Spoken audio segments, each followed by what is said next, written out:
can feed the whole of Kenya. It can also be a good initiative for establishing an integrated feeder system so that all our cows can benefit from the resources in that region.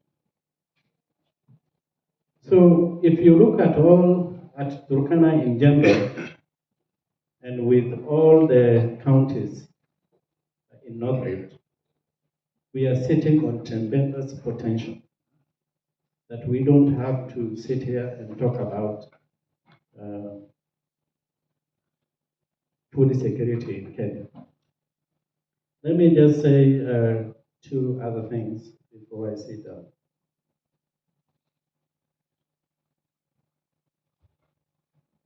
And this has to do with how we structure our social justice framework so that we can de-associate some of the linkages in terms of public policy in the food security programs in Kenya.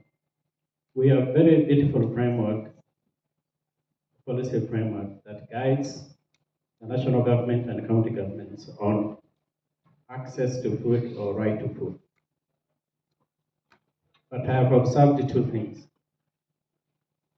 We as national government and county governments have to delink our own political relevance in the efforts towards the food we provide to our citizens. That has to be intentional. That has to be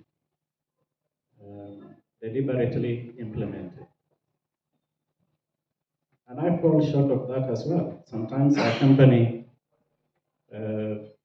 senior national government officials where every function we go, it is accompanied by food. So we can't really be waiting until we are going to the field and we are seeking political relevance to be able to be seen as providing food to our people. The other thing I wanted to say is we have to begin to incentivize the private sector. Private sector plays a key role to help us achieve food security in this country. I'm going just to give two examples. Yesterday, we went to a community in northern Kenya.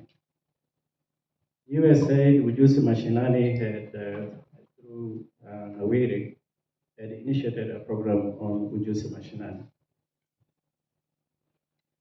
We met a group of young people who have organized themselves to produce hay. They were given a starter kit of 50,000. Yesterday, he was explaining to us that the cash in the bank is 1.5 million. What they are yet to sell is 750,000.